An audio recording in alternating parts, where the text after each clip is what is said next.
1,00,000 మంది విద్యార్థులకి భోజనాలు పెట్టే పరిస్థితి తెలుగు సంఘాల దగ్గర ఉండదు సార్. రైట్. ఎవరి బాధ్యతలు వాళ్ళదే. నాకు ఇండియా నుంచి అమెరికాకు వచ్చిన కొత్తలో కూడా ఎవరన్నా ఎలా ఉన్నారు అంటే నాకు చిరాకు ఉండేది. ఎందుకంటే నేనేమి పాకిస్తాన్ బార్డర్లో యుద్ధం చేయట్లా. నేను అమెరికాకు ఉద్యోగం చేసి సంపాదించుకుందామని వచ్చాను. I came here with my choice.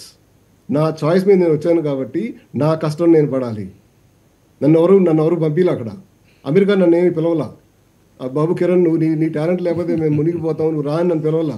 నేను బతిమాలుకుని పొద్దునపూట 5ంటికి మద్రాస్ కౌన్సిలేట్ ముందర ఉంచుని, 8ంటికి అపాయింట్మెంట్ అయితే పొద్దున 5ంటికి లైన్లో ఉంచుని బతిమాలుకుంటూ వెళ్ళి స్టాంపింగ్ చేపించుకుని అమెరికాకు వచ్చా. మనం ఏ పరిస్థితి నుంచి వచ్చాము, ఎక్కడికి వచ్చాము, ఎలా ఉంటున్నాము అనేది ఎప్పటికప్పుడు అబ్జర్వ్ చేసుకోవాలి.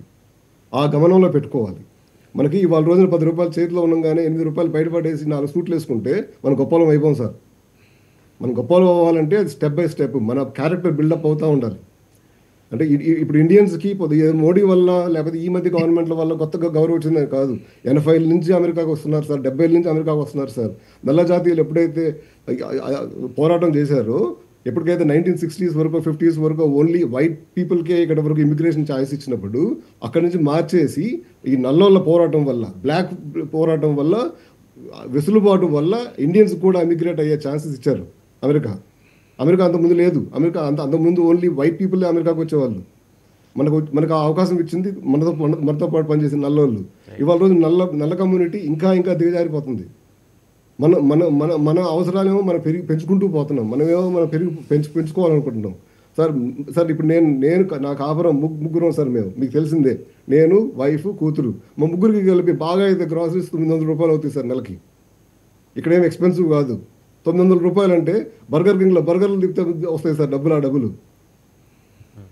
మన ఈ 900కి ప్రాబ్లం కాదు. నువ్వు టెస్లా కొనాలా, లెక్సస్ కొనాలా అనుకునేది ప్రాబ్లం. రైట్. కంపారిజన్తో ప్రాబ్లం పడుతున్నావు తప్ప మనం ప్రాబ్లం పడట్లేదు సార్. అమెరికా రావడం అనేది నా అదృష్టం. 100% చెప్తున్నాను సార్. అమెరికా రావడం వల్లే నేను ఇండియాలో టాప్ 1%లో కానీ, అమెరికాలో టాప్ 1% ఆఫ్ ఫైనాన్షియల్గా కానీ నేను ఉన్నా. 100%. ఇండియాలో ఉంటుంటే సార్, ఇండియాలో మీరు మీడియాలో పనిచేస్తారు, నేను మీడియాలో పనిచేశాను సార్. 2001లో ఇండియాలో మీడియా మేనేజర్గా పనిచేస్తే నాకు 5,000 రూపాయలు జీతం వచ్చేది సార్. ఇవాళ రోజున అదే కష్టం ఇప్పుడు కూడా పడితే బాగా వస్తే 70,000 వస్తాయి సార్, లేకపోతే 1,00,000 రూపాయలు వస్తాయి సార్. 1,00,000 రూపాయలు అంటే 12 లక్షలు. ఇవాళ రోజున మీ నిర్మలా సీతారామన్ నాకు ట్యాక్స్ కూడా కట్టలేదు. అంటే నేను కనీసం ఇండియాకి ట్యాక్స్ పే చేసే స్థాయి కూడా రాలేను. రైట్. ఒకసారి చెన్నూరి సుబ్బారావు గారి దగ్గరికి వెళ్దామండి.